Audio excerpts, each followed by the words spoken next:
Testing 1 2 3. Testing 1 2 3. Testing 1 2 3.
Hi, Andrew.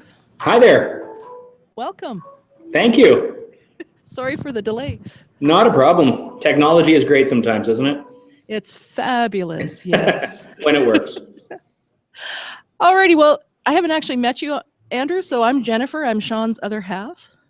And this is some of our high school students, my English class, and we have Mr. Campbell in the front in the lovely green, so happy St. Paddy's, and his Hello. Comtech class.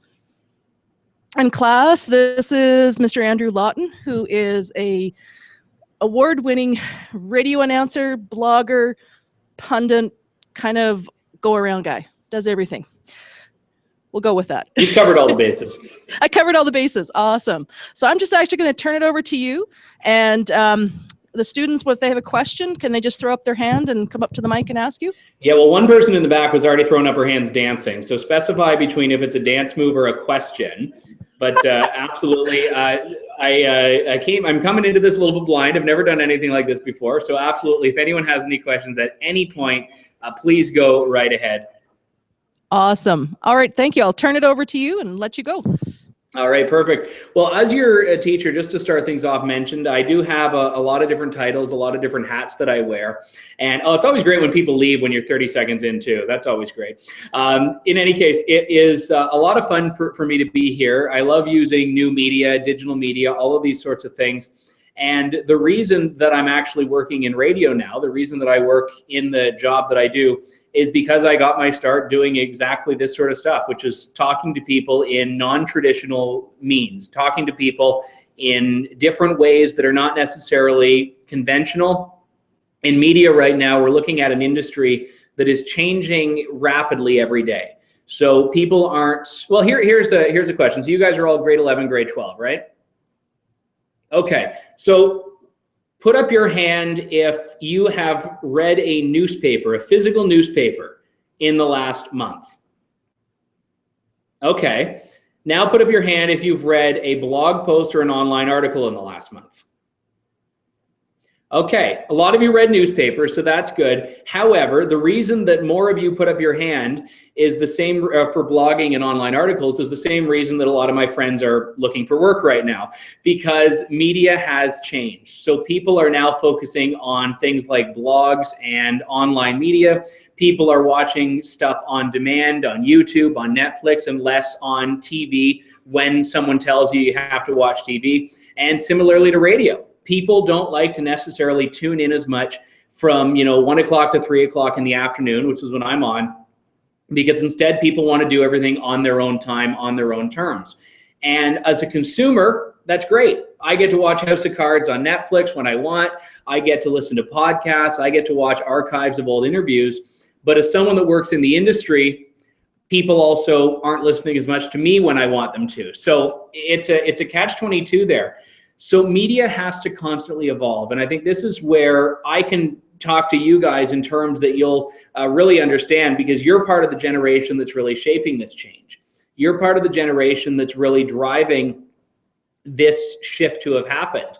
So I'll tell you a little bit about myself, and then I'll throw back to questions. But seriously, if while I'm talking, you guys have any questions about what I'm talking about, or a question about me, or a question about even politics in general, or a question about, I don't know, Cambodian rice import tariffs, I don't know much, but I can try to do it. The benefit of being, by the way, at a computer for this is that I can, like, if I don't know something, I can Google it, and hopefully you won't know that I'm doing that, because I'll just stare looking in the same place. But I got my start, as your teacher mentioned, in podcasting. So I am working full-time in radio. I have a show in Ontario on AM 980, but also I am a guest host on News Talk 770 in Calgary. And occasionally, like next weekend, I actually guest host on a national show called The Roy Green Show, which is carried all across Canada at stations in my country, or in my company rather, and yes, in my country too. And I also write for the Calgary Sun, the Edmonton Sun. So I do have an Alberta connection, definitely. I'm not just one of these people out in Ontario, because I know you guys don't like us, and it's okay. We're used to it by now. But one thing I will say is that most people in radio and media, regardless of whether it was in Alberta, in Ontario, or even in the US, most people went to school for it. Most people either took radio broadcasting in college, or they took journalism in university. I did none of those things. I took political science at university, a general degree in politics, which I don't want to discourage you from taking it, but I'll say go in with clear. I can't say it's given me much in the way of practical knowledge, but everything that I do from a media perspective, I'm doing because I sort of fought my way in through new media, through social media. I had, going back to 2009, I was working in Ottawa at the time. I was working on Parliament Hill for the government. And I had at the end of the summer, I'd had some health issues. So I had to leave my job. And I was in the hospital for quite a while. And I got really, really bored. I got bored. Try laying in a bed for a month and you'll understand what I'm talking about.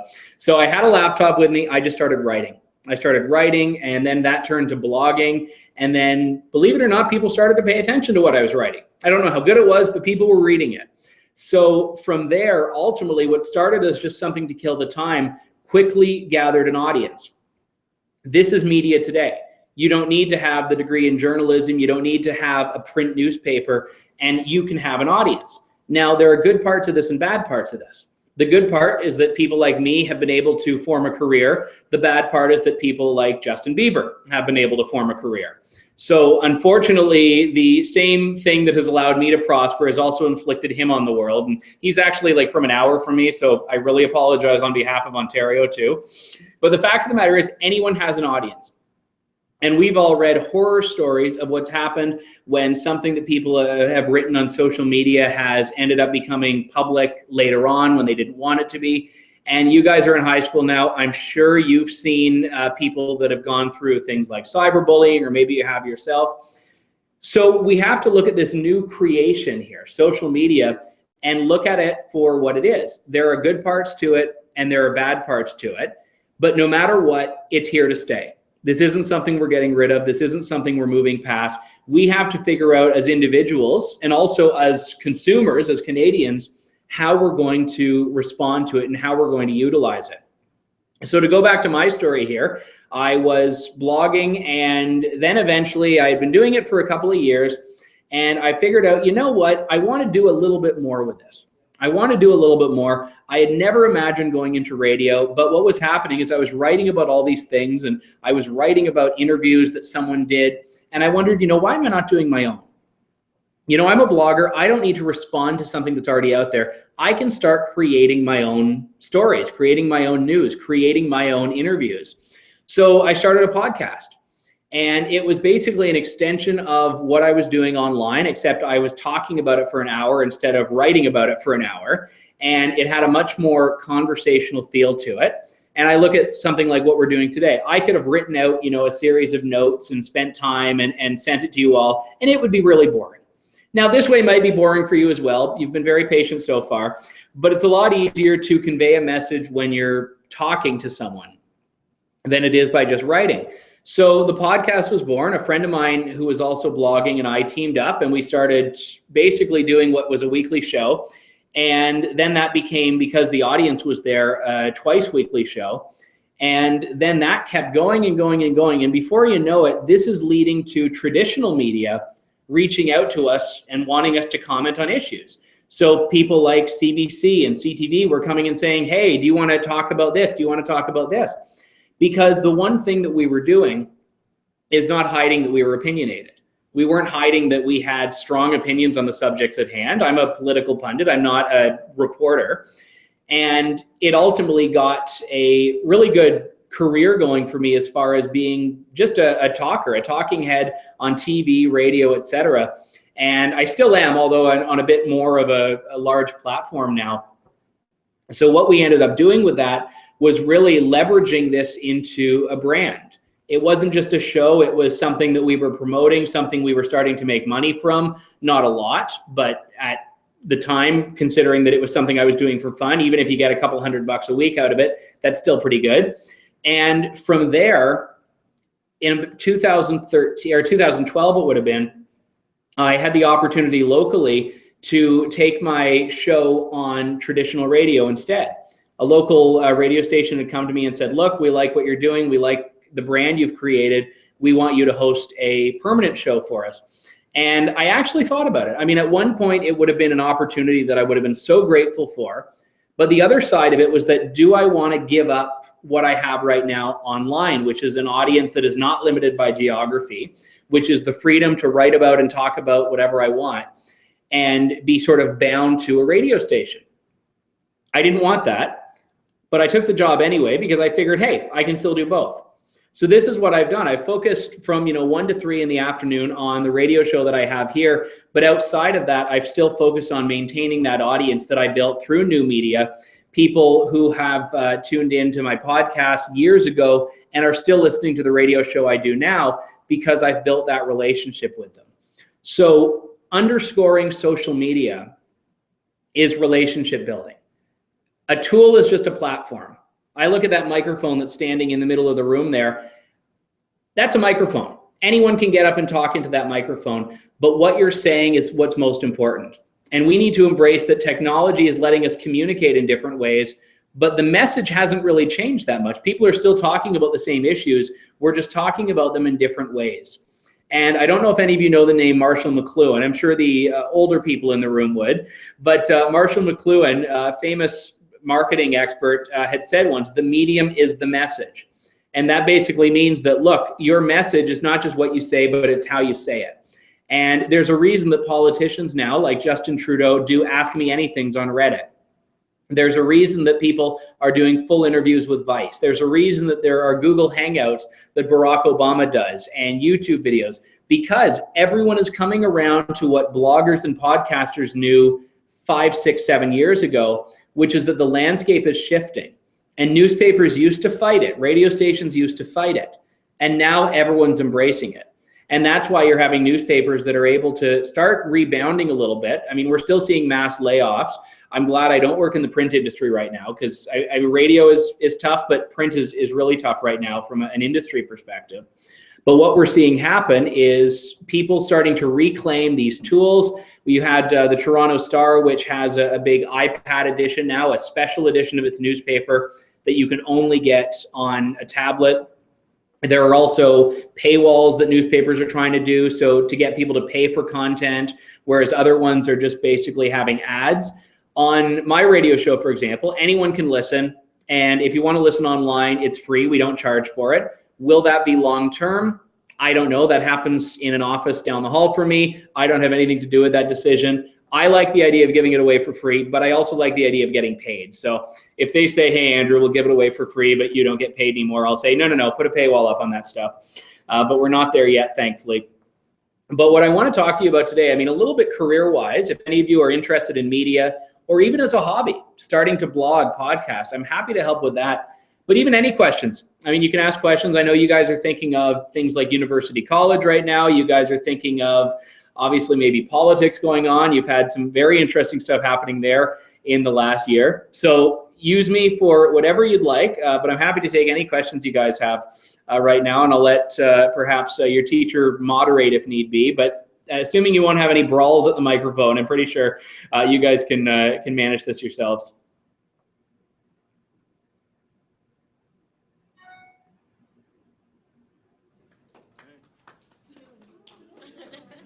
Hi, my name's Kalen. Hi. So my question for you is, right up to the mic, sounds good. What's one interview that you haven't done yet that you'd really like to do?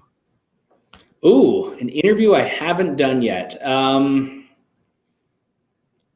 So someone who's living, right? Okay. I would take Prime Minister Justin Trudeau. Now, I interviewed Liberal leader Justin Trudeau back about a year and a half ago, and that was a lot of fun, but he hasn't been returning my calls since then. So now that he's Prime Minister, and we've seen a lot more of the priorities that he's unveiled, we've seen a lot more of the things that he's wanting to advance, that's one that I would love to do, just because I interviewed Stephen Harper a few times when he was Prime Minister, and I interviewed Kim Campbell as well, who was Prime Minister for about 3 days, it seems like. But at the same time, I mean, when you're talking to a sitting Prime Minister, it's interesting because they're a politician, but you also have to have a huge level of respect for the office that they hold. So I'm not a Liberal, and I don't hide that, but at the same time, he's still my Prime Minister. So that dynamic is interesting, but I'd like to interview him now that he's in office to talk about, you know, look, what's the economy like? What are you going to do about it? Actually, I'll ask again, I guess, go back to that. If you could interview someone who might not be with us, then who would that be?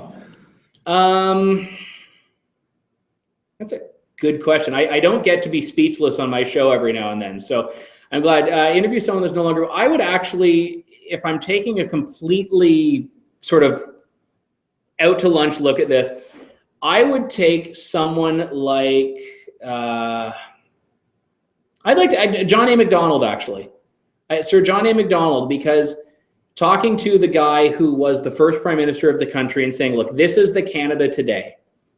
Because we have to look back, and I don't know if there are any history fans. I know I am now, but I certainly wasn't when I was in high school, so I don't blame you if you find it boring. But when I look back at that, I wonder, okay, did he know what he was creating? Did he know what that would become?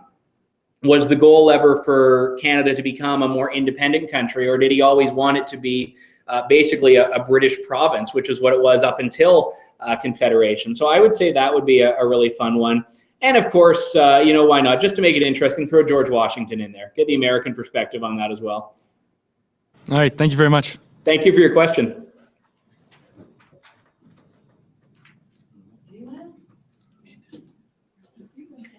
Okay. All right, we've got another one of my brave souls. I should have paid some of you to have some questions planted here. Oh, geez. Okay. Hi, I'm Brenna. Hi. Hi. And my question is for you. As technology is rapidly developing and media prevails over other forms of communication, what threats, if any, do you believe media may be imposing on our future generations due to an increase in techno-isolation within society and a decline of traditional communication practices? That is a really technical question. One of the things is product placement. This wasn't sponsored by Starbucks, but you're going to see increasingly media doing stuff like that. I'm going to answer your question based on where I think you were going, but if I'm going off track, please do stop me here. I think one of the biggest challenges, because you're talking about what the dangers are of that, right? I think one of the challenges is that we've gotten so focused now on the technique of how do we reach the most, the greatest number of people, that a lot of people have lost sight of that relationship that needs to happen to person. So just as an example, when I started out in radio, one of the big pieces of advice I got from someone who helped me was, remember, you're not talking to a room full of people. I mean, I am now, but you're not talking to a room full of people. You're talking to one person. everyone who hears you, who's listening to you on the radio, is listening to you as though you're in their living room, because you are. You're sitting beside them in their car. You're in their living room.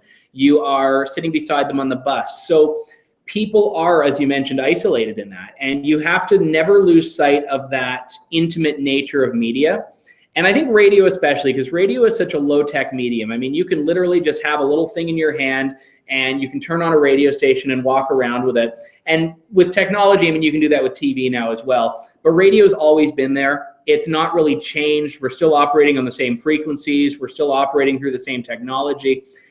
So we focus on how many Instagram followers do we get? How many shares on Facebook do we get? How many likes on Tinder? I don't know how things work, but we talk about how many likes and shares and stuff like that we get.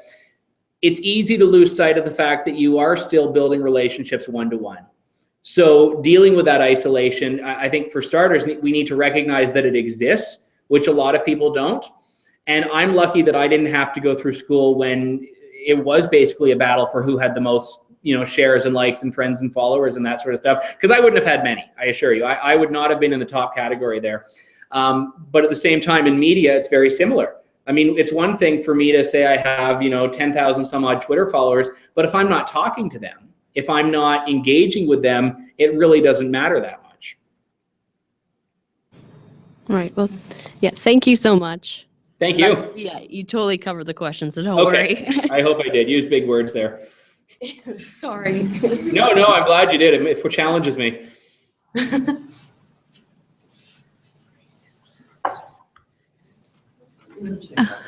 Okay. Hi, my name is Grace. So I have a couple of questions, actually.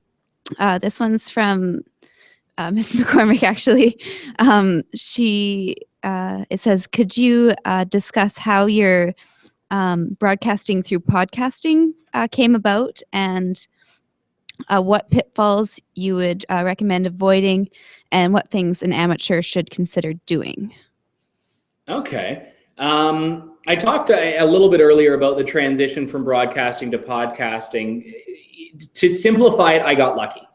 I had a traditional radio station that came to me and said, hey, we'd love it for you to do a show. Now, what I didn't tell you is that I was only with them for about 9 months, and then I went to a bigger radio station, and that's where I am today. So that won't happen to most people. I got very lucky there. But if I were to go back, what I would have done differently, knowing what I know now, is really aggressively pursued myself a little bit more, because I focused on building my own audience. I focused on building my podcast audience, building my blog audience. What I didn't try to do was get the attention of traditional media. I wasn't actively sending it to radio stations, sending it to TV stations, sending it to newspapers. I was just letting the audience sort of grow on its own. And I think that helped me in some ways. But if my goal at the time, which remember, it wasn't, I mean, I never wanted to go into media, but if my goal at the time was to do that, what I would have done was focused a lot more on trying to make that transition into traditional media. I should qualify that, though, by saying that back in 2011, 2012, even though that was only 4 or 5 years ago, traditional media still hadn't embraced new media yet. So there was still a big wall between your major networks and your major corporate media companies and people like me, that we were sort of like the guys who were sitting in our underwear in our basements, like just typing on a laptop. There wasn't really much of a respect there. I mean, they were right, but there still wasn't really a respect of the power of that medium yet. So it's easier now because companies have recognized it. So if I were going through what I went through then now, what I would be doing would be the same thing. I'd still be focusing on my content, but really actively soliciting the interest and awareness of radio hosts, of TV hosts. Because in traditional media, we're always looking for content. We're always looking for voices. We're always looking for people. And if you watch CBC through the day now, I know you're busy, you're not missing much, I assure you. But if you watch CBC during the day, throughout the whole day, they have a bunch of people on, this blogger, that blogger, to respond to news that's happening, because it helps them look modern and youthful and edgy. And if I was one of those bloggers, getting on that, getting that recognition is invaluable, because then you can sort of use that to promote your own platform. So you're competing against so many other people now. That's the problem. The more blogging is mainstreamed, the more you're competing against other bloggers, other podcasters, and ultimately most of them aren't good. So if you're a good one, you've got to really do stuff that sets you apart from that crowd. Thank you. And also, I was wondering what your opinion on the political situation in Alberta right now is. May I speak candidly, Mrs. McCormick? Of course. Okay, so I'll back up a little bit. I have been to Alberta a few times. My brother is actually lives in Whitecourt, Alberta, so up north. And I guest host on News Talk 770 in Calgary. Now, about a year and a half ago, one of their longtime hosts, Dave Taylor, he was a former MLA, he decided to retire. So I was filling in for most of the summer while they were finding his replacement. Now, here's the interesting part. So there were a few times where I was on air and I was talking about Danielle Smith and how she set, the Wild Rose Party back and how she set Alberta back and she could have been the premier and she was a traitor to her own people and all this sort of stuff. She now hosts that show. So it's amazing how things can change, but she was ultimately hired at the end of the summer to be the permanent host. And I will say, Danielle, I consider her a friend. She's done a much better job in radio than she did, I think, in her final days as Wild Rose leader. But ultimately, when you have such a fractioned support base, I mean, in Ontario, we have one center-right party, and that's the PC party. And I actually had the leader on my show about 2 hours ago, as a matter of fact. And federally, we have one conservative party. You guys are too young to remember this firsthand, but can anyone, I'm assuming the microphone will pick it up, can anyone shout the name of the party that used to be the second conservative party federally? Come on, guys, this is like 12 years ago. I was like 6. Okay, fair enough. I'll have to talk to your politics teacher later on, but it was the Canadian Alliance Party. So there was another conservative party, and it was actually very similar to what's happening in Alberta right now. You had the PC Party of Canada, and then you had the Canadian Alliance Party. It was called the Reform Party before then. And Preston Manning, obviously an Albertan, was the founder of that party. But what happened there was you had, for the 2004 election, that was the first time there was one conservative party federally running than there had been since, I believe it was 88. So Alberta is seeing the same problem now, where you have conservatives that are split between the PC party and the Alliance Party. Now, outside of Alberta, people view Alberta as the Texas of Canada. People have this vision in their mind of cowboy hats, conservatives. They think everyone, I think, runs around on horses. Like, people don't understand the demographics of Alberta. But people think Alberta is the conservative province. So when you have an NDP majority that takes over, everyone else in the country is like, what the heck is happening? People didn't really understand it. I had a bit better of an understanding that it was going to happen because I was guest hosting in Alberta and I was talking to people about what was going on. But ultimately, we had in Ontario, going back into the 80s now, we had an NDP premier who was elected named Bob Rae. And he was more surprised than anyone else the night that he was elected. There was a photo of him that became famous, of him realizing he had won, and the guy looked so confused, like he never imagined in a million years that he would ever win. And I think Rachel Notley was probably in a very similar boat. She didn't really realize that she was joining a potentially winning team. But what she's demonstrated is what happens when you have people that fundamentally believe in the same thing. I mean, conservatives believe, generally speaking, in smaller government and lower taxes. And we can debate about what the right or wrong answers are politically. I'm trying to simplify this to give more of an objective view. But when you have people that believe in that are split between two parties, it's going to be impossible for them to ever have a long-standing victory. So it's unsurprising what's happening in Alberta, and for a province that relies so much on energy, having a leader that doesn't seem to value the energy sector as much as her predecessors have, I think are going to be posing some very difficult questions. But again, she's also teamed up with a federal prime minister that is approaching things from a very similar perspective, which is not that oil is the most important thing to Canada's economy and to Alberta's economy. So I think that she will perhaps be better than some of the speculators are anticipating, because she knows that she has a lot of eyes on her. She knows that there is a bar that she doesn't want to be kept under as just a one-term premier. But at the same time, opposition parties need to get over their past grievances. And I don't know if there can ever really be a victory for people on the right in Alberta if you have the Wild Rose and the PC parties as two separate wings, because they're going after the same votes, especially with NDP government. It's just a matter of how far people are going to run away to the right. I think that's pretty fair of what you just said. And I think in this town, we're feeling that bit of a crunch, and we're hoping that you're right about what she's possibly going to do, because we're facing the Sheerness power plant closing. We're facing the downturn in oil and gas in our area, and those are two of our bigger industries. So, and look at how much animosity there is towards pipelines. If you look at Eastern Canada people, Quebecers, National as well, it's all part of the same problem there. Absolutely. that was our elementary bell, if you heard that. All right. Do we have some more questions, people? Oh, I have Colton is coming back to talk to you. Hey, I'm Colton. Hi. What do you predict will happen in the upcoming American election? I love prediction questions. I usually try to word them in a way that I'm right no matter what happens. I'll try to be a little bit more clear this time, though. I do the politician answer sometimes, so I just lay out both options and just hope people will hear the one that ended up happening.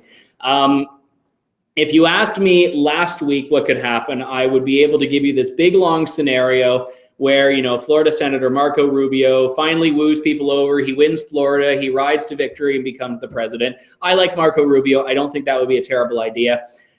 We saw on Tuesday that's not going to happen. Donald Trump won every county in Florida except for the one that Marco Rubio lived in. And Marco Rubio obviously stepped down. Ted Cruz hasn't made a huge impact. The fact of the matter is, and people don't necessarily know the math of this because it's a really complicated process, even if Donald Trump loses every single state between now and the Republican convention, every single state, he still might not lose the nomination. Because the way it works, he's already won so much. Even if he loses everything, all it will mean is that there's what's called a contested convention, which means he'll have more seat or more delegates than anyone else, but he won't have the majority of delegates. So people will get to duke it out in Cleveland in July. Now, I think at this point, Donald Trump is going to be the Republican nominee. I don't like that idea, but as a Canadian radio host, I'm like, you know what? It gives me lots to talk about at least. And this is the problem. I mean, it's the same as when Rachel Notley got elected. I wasn't happy about it, but I'm like, you know what? It gives me like 4 years of radio content that I can work with at least. So unfortunately, when I make a living criticizing the government, I sometimes want undesirable outcomes to make the show better. But as far as Donald Trump goes, I mean, he is basically bringing his reality show to the American political process right now. Here's what I like to ask about the Donald Trump scenario, though. Why did he get there? Because we can lament that he did if you're not a Donald. But let me put it this way. Who likes Donald Trump in the room? Let me see who I'm talking about here first. Okay. You're more than I am, but I understand that. The reason he's popular isn't because people like what he says or what he stands for or his hairdo. It's not that people like that. It's that people like that he's like no one they've ever seen before. He is the most opposite to anyone who's ever sought political office in the United States before. And people hate politicians. People hate Republicans. People hate Democrats. People hate politicians so much that when you have someone who's the anti-politician, people don't care about what he's actually saying. And it's like what I said earlier, the medium is the message. People don't care about his message. They just care that they're getting it from someone who is politically incorrect. Now, I'm politically incorrect. I hate political correctness. But I also think that you have to have some substance there. And my fear with Donald Trump is that he's winning based on being like nobody else, but he's not really winning on his own merits. Now, when we look at the Democrat side, you have Hillary Clinton, who has really become the most politician-y politician in America.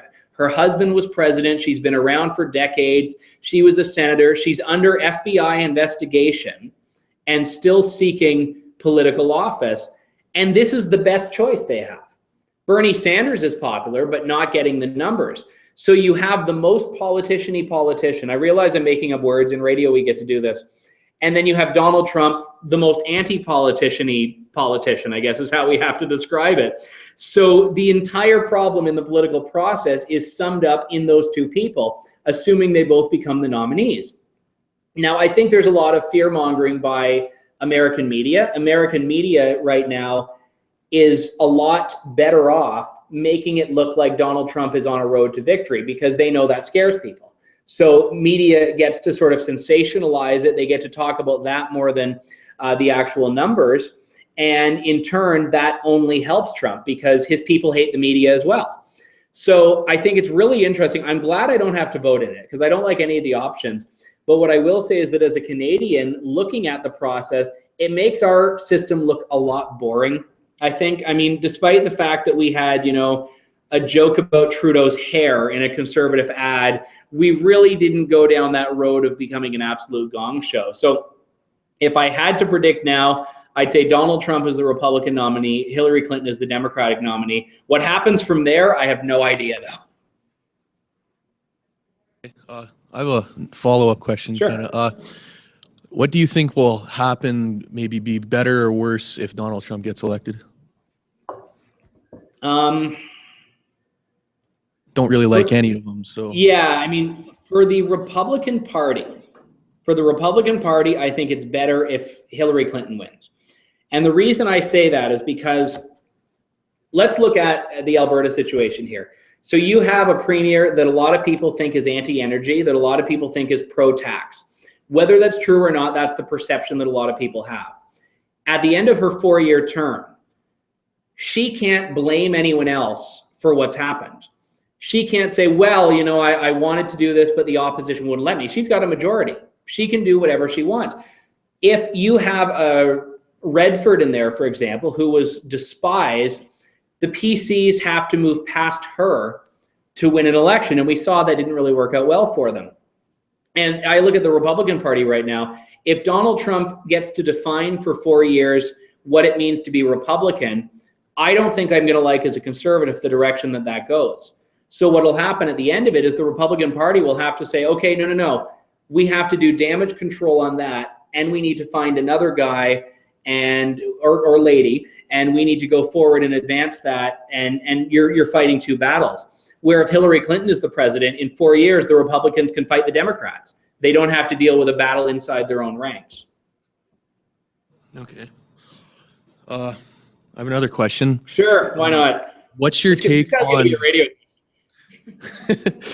What's your take on Justin Trudeau and letting in all the Syrian refugees, and what's your take on that situation? This is an issue where you're going to ask conservatives and you're going to get different answers from it. I think Canada has an obligation to be a humanitarian leader, and I think that involves taking in refugees. What I don't believe we should be doing is turning people into political tools. When he set the number in the election of 25,000, everyone knew that was impossible. Everyone knew it couldn't happen. And what happened?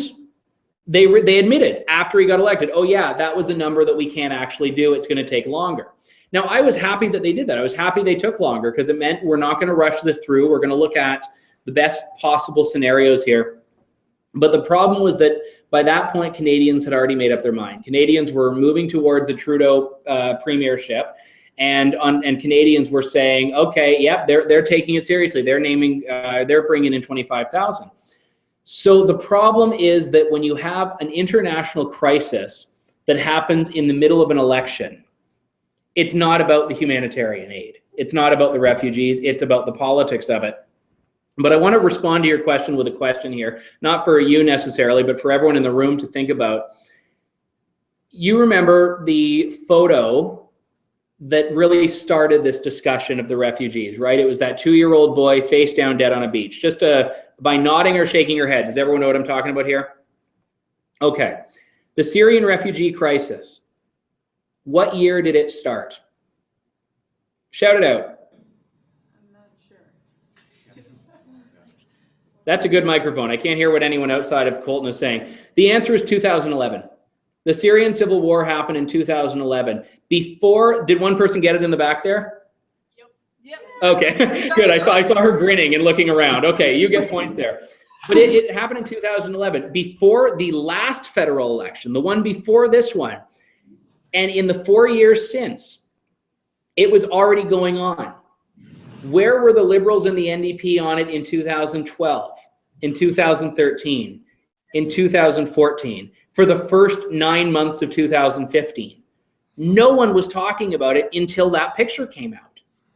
And in spite of that picture, the father of the boy was smuggling humans illegally. He was smuggling people. He was a criminal. But the photo of the dead 2-year-old boy broke my heart and broke everyone's heart. And that kicked people into action during an election. It was about politics. We have an obligation, but does anyone else find it a little bit weird that we didn't realize we had an obligation until there were votes at stake?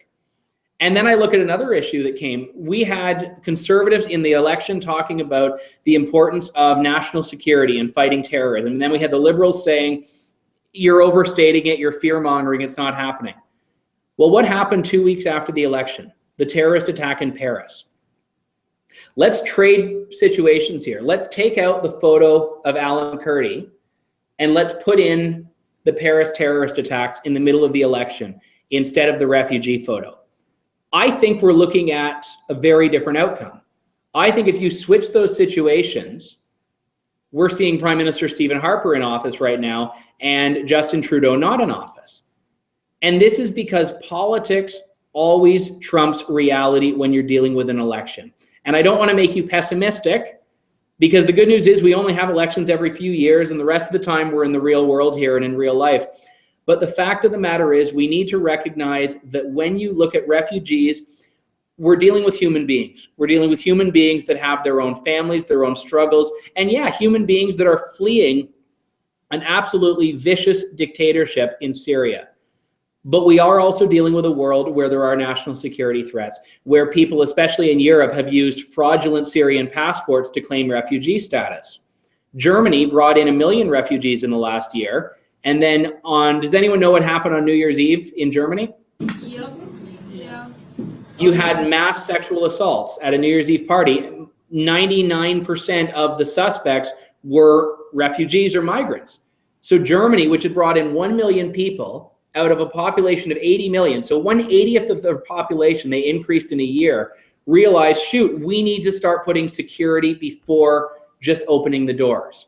25,000 is a far cry from 1 million. Canada is looking after this in a responsible way, but we also have to remember that it's not as simple as just opening the doors because the people need help. Refugees are not coming from Syria. They're coming from camps where they are right now safe.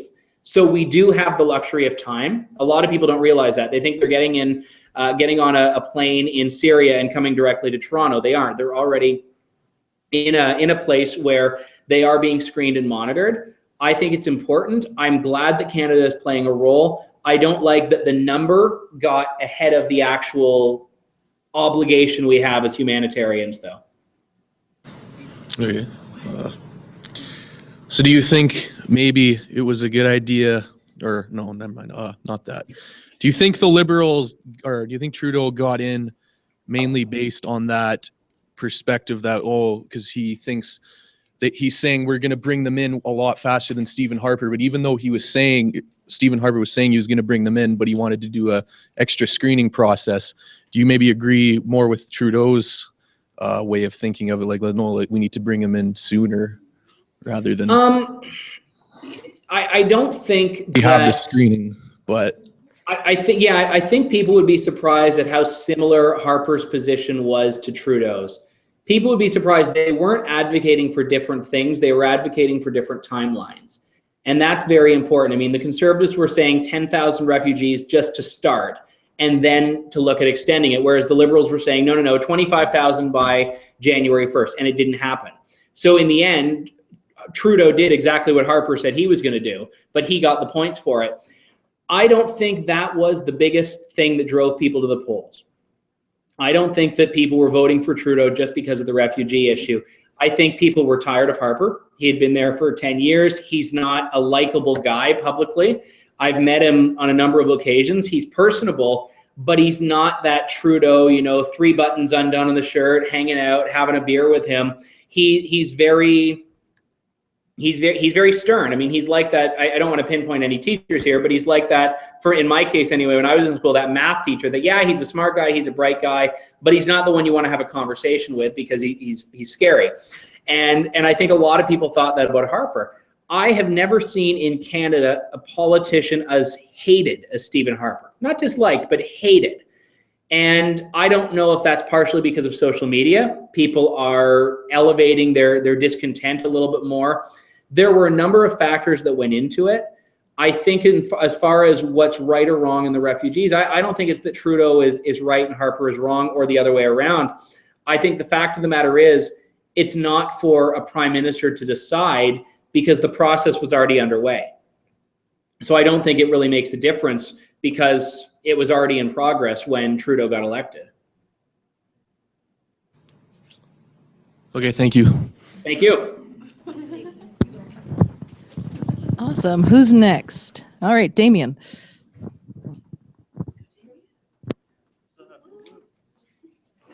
Hello, I'm Damien. Hi. So my question is like, as you've said, you don't shy away from making your personal opinion known. Do you ever have to watch what you say or how you word something for fear of backlash? Because you've got the new media platforms that give you access to all these different people. They have the same way to reach you and let them know or let you know what they feel.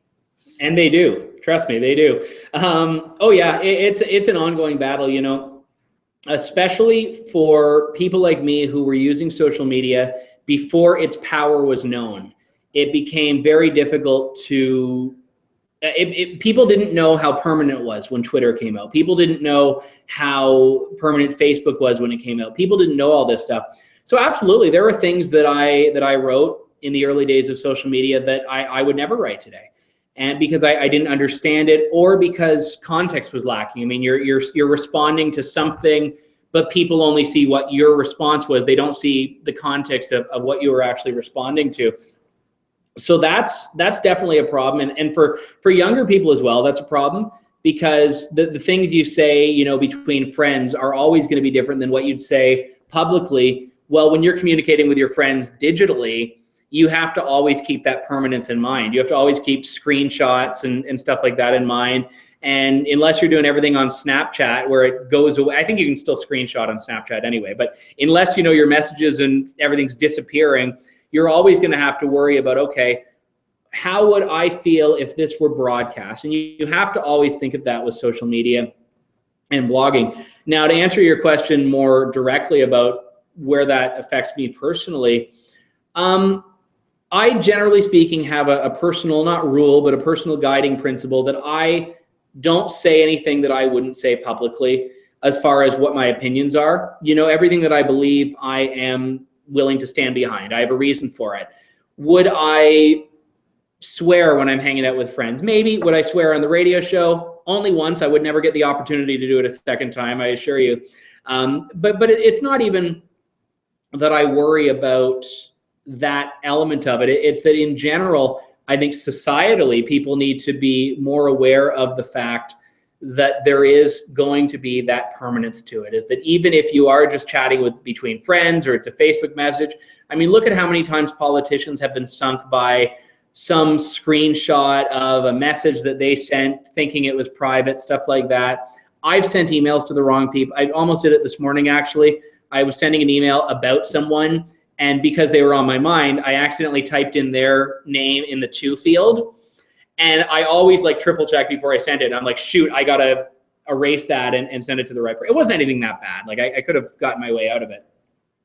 But stuff like that, it's so easy because communication is so instant now.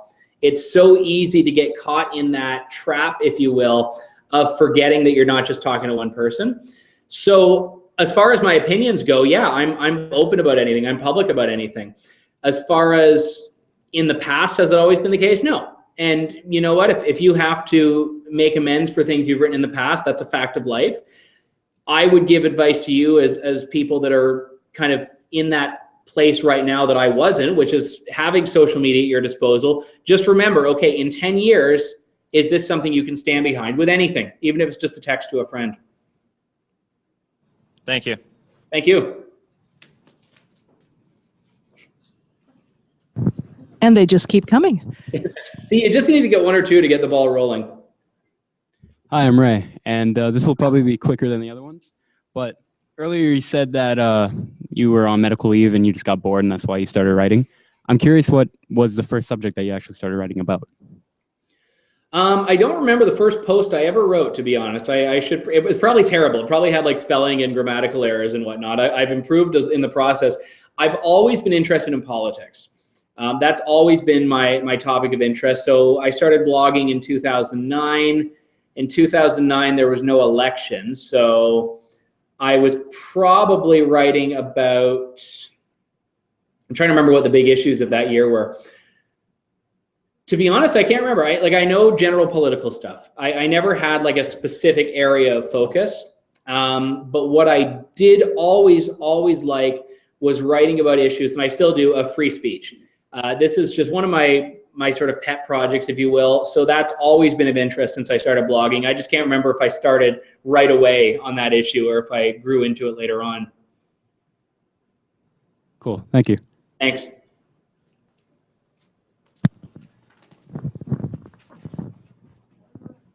Okay, we've got another one. Awesome.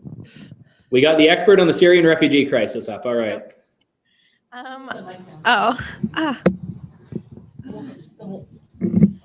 There we go.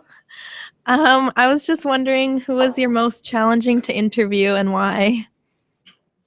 Okay, I'll give two answers on this one because they're two different reasons. The first would have been a woman. Her name is Ivanka Servila. She is the president of Belarus, which is a country that most people could probably not point out on a map. For her, it was tough because there was a language barrier there. So I was interviewing her, and she had me, and I never do this. I never give people questions in advance because I like the conversational feel of interviews. But she wanted to know questions in advance so she could write them out, her answers out, just so she'd know that she could get a good English translation in. And she was really great. And I'm like, wow, her English is awesome. This is great. She is more self-conscious than she needs to be. And I'm like, because her English is so great, I'm going to start asking her different questions that I didn't tell her about. Her English was only great because she knew the questions and had written the answers out. So I asked her like one other question, and I hear her like rustling through pages and then like just saying for like 5 minutes and trying to like put the odd English word in. It was not a good interview for that reason. So I ended up learning my lesson of trying to avoid interviews with people that have a really strong difficulty with English. So that was difficult. For different reasons though, one of the most difficult was, has anyone heard of Westboro Baptist Church? Okay. So Westboro Baptist Church is a terrible organization down in Kansas. They believe that all gay people are going to hell. They believe that all Muslims are going to hell. They believe that pretty much everyone but them is going to hell. It's actually on their website. They even have a website called godhatescanada.com. So we're all on a bobsled to hell as well, according to them.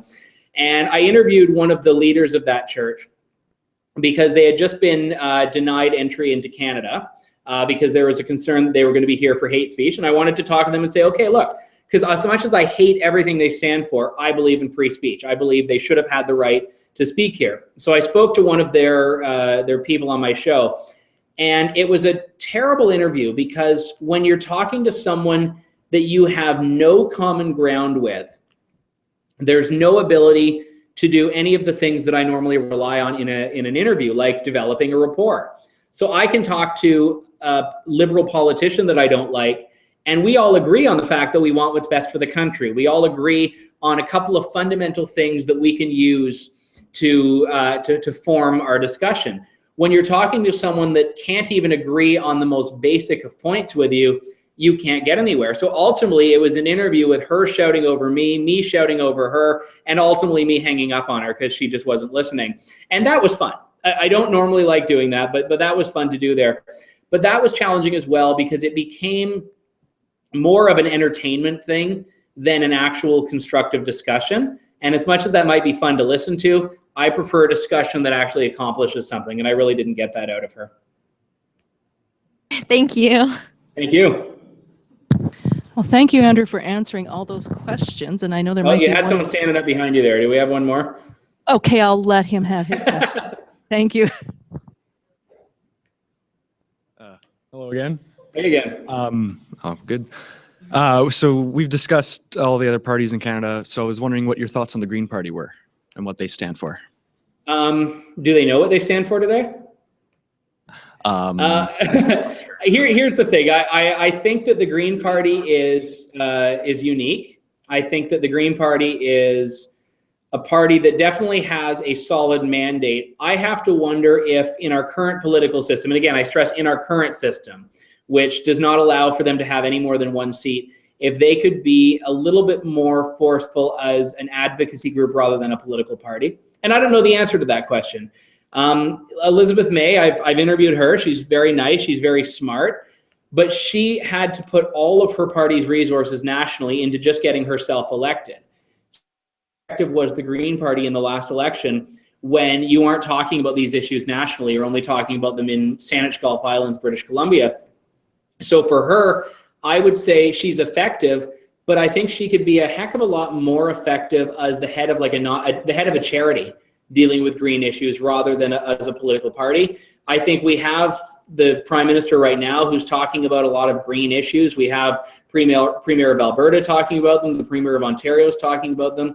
I'm not sure the Green Party is a necessity anymore. Do they have a right to be in the system? Absolutely. I just don't know if it's the best use of resources. Sweet, thanks. Thank you. All right. Anybody else with a pressing question? Because this has been don't shuffle, people. This is always what they do to me at the end of the day. I actually have one more question, if you don't mind. Yeah. And I'm thinking about, you were talking about the freedom of speech, and that's one of the things that you advocate for in this country. And I'm wondering how you felt or how you still feel about what happened with some of your fellow rebel journalists earlier this year, and where they weren't allowed to participate in some of our premier's media events. Yeah, does your class know about the backstory there? I'm not sure how much they know. I'm the English teacher, not the social studies teacher, Okay. and I can only work so much in at a time. Okay, so I'll give the 30-second sort of in a nutshell story here. So I, in addition to my regular radio show, also do a podcast every week for The Rebel, which is a unabashedly conservative online publication founded by hometown Alberta boy Ezra Levant, who now lives in Toronto because you have to in media in Canada. So Rebel has an Alberta bureau, which is staffed by two lovely young women, Sheila Gunn-Reid and Holly Nicholas. They are both very smart, very capable, and they are both journalists. But they are conservative journalists. They do opinion journalism in the same way that I do.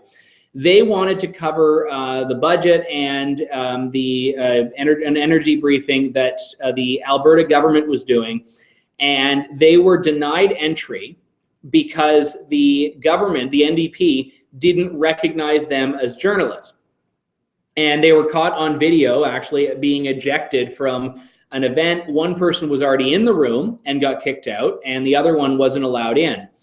And this sparked a huge discussion about what is a journalist. And this goes back to what I was telling you about at the beginning of the segment here, which is that for people in media, we've had to not only evolve on our platform, we've also had to evolve in terms of the definition. I'm a radio host. I don't go out there and investigate stories the same way that a health reporter does, but am I a journalist? Yeah. I'm an opinion journalist, though, which is a form of journalism, and there are dozens of types. And what happened here was that they got a response in writing from the government saying, no, you aren't journalists. We don't recognize you as journalists. So people in the country, in media, who hate the Rebel, who hate Ezra Levant, who hate the idea of, conservative-driven journalism, even they were defending the rebels, saying, look, once we allow the government the right to ban people who disagree with them, we're allowing the government to ban anyone who criticizes them. And that's not free speech. That's not a free press. If you look at the First Amendment in the United States or the Canadian Charter of Rights and Freedoms, both countries unequivocally guarantee freedom of the press. The second a government starts saying, no, we don't recognize you as a journalist, that's where we get very close to fascism. I'm not talking about Nazism. Fascism is more broad than that. So I think that it was shameful that it happened, but I was very pleased that most people in media in Canada defended the rebel, because people recognize, look, the government does not have the right to decide who is and is not a journalist and who does and does not have the right to criticize them. Thank you very much. I'm pretty sure we could have spent an hour just on that one. Absolutely. All right, so thank you very much for your time. And on behalf of my class and Mr. Campbell's crew, we want to thank you very much for spending this hour with us out of your busy day. And maybe we can do this again someday. I'd be honored. Thank you very much for the invitation. I never got to do anything cool like this when I was in school. All righty. Thank you very much. And have a...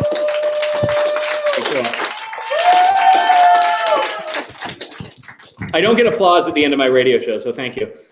You're very welcome. All right. Enjoy the rest of your day. We'll sign off.